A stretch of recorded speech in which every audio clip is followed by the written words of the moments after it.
भेटण्यासाठी आलो होतो। आमच्या अनेक मागण्या होत्या, त्यापैकी सरांशी आम्ही भेटलो आणि सरांनी आम्हाला असं म्हणजे अपेक्षित उत्तर दिलं नाही।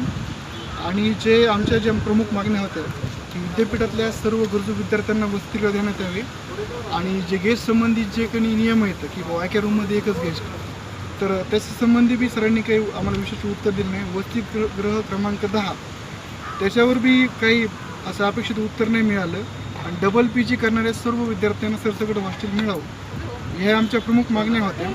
पण ह्या सर्व मागण्यांवर सरांनी सामान्य विद्यार्थ्यांना असं एक अपेक्षित उत्तर दिलं नाही। याचा परिणाम असा आहे की अनेक विभागातील जे विद्यार्थी इथं वेगवेगळ्या खेड्यातून आलेले, ते अनेक विभागातील विद्यार्थ्यांनी ॲडमिशन त्यांचे कॅन्सल केलेले आहेत आणि ते आता त्यांच्या घरी गेलेले आहेत। तर ही सध्या स्थिती आहे। सोशल सायन्सच्या वेगवेगळ्या डिपार्टमेंटमध्ये सध्या 60 इंटेक आहे आणि पण विद्यार्थी संख्या बघितली तर 10 ते 20।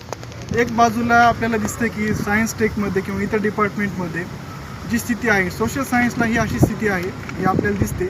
तर आमचंही म्हणजे अल्टिमेटम असं आहे की 7 दिवसाच्या आतमध्ये ह्याच्यावर काही निर्णय घेतला तर ठीक आहे, तर नाही तर आम्ही तीव्र स्वरूपाचे आंदोलन आणि आमरण उपोषण करणार आहोत, हे सरांना आम्ही असं तिथं सांगितलं।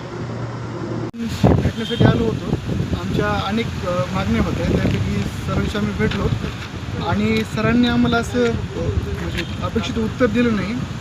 आणि आमच्या ज्या प्रमुख मागण्या होत्या की विद्यापीठातल्या सर्व गरजू विद्यार्थ्यांना वसतिगृह देण्यात यावे आणि जे गेस्ट संबंधित जे काही नियम आहेत की बाबा एका रूममध्ये एकच गेस्ट, तर त्याच्या संबंधी बी सरांनी काही आम्हाला विशेष उत्तर दिलं नाही। वसतिगृह क्रमांक 10 त्याच्यावर बी काही असं अपेक्षित उत्तर नाही मिळालं आणि डबल PG करणाऱ्या सर्व विद्यार्थ्यांना सरसकट हॉस्टेल मिळावं, ह्या आमच्या प्रमुख मागण्या होत्या।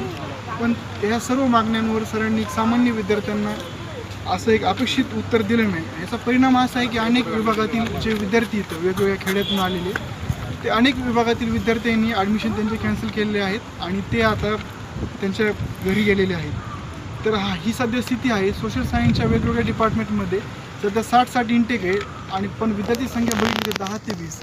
एक बाजूला आपल्याला दिसतं की सायन्स टेकमध्ये किंवा इतर डिपार्टमेंटमध्ये जी स्थिती आहे, सोशल सायन्सला ही अशी स्थिती आहे ही आपल्याला दिसते। तर आमचंही म्हणजे अल्टिमेटम असं आहे की 7 दिवसाच्या आतमध्ये ह्याच्यावर काही निर्णय घेतला तर ठीक आहे, तर नाही तर आम्ही तीव्र स्वरूपाचे आंदोलन आणि आमरण उपोषण करणार आहोत, हे सरांना आम्ही असं तिथं सांगितलं। भेटण्यासाठी आलो होतो। आमच्या अनेक मागण्या होत्या, त्यापैकी सरांशी आम्ही भेटलो आणि सरांनी आम्हाला असं म्हणजे अपेक्षित उत्तर दिलं नाही। आणि आमच्या ज्या प्रमुख मागण्या होत्या की विद्यापीठातल्या सर्व गरजू विद्यार्थी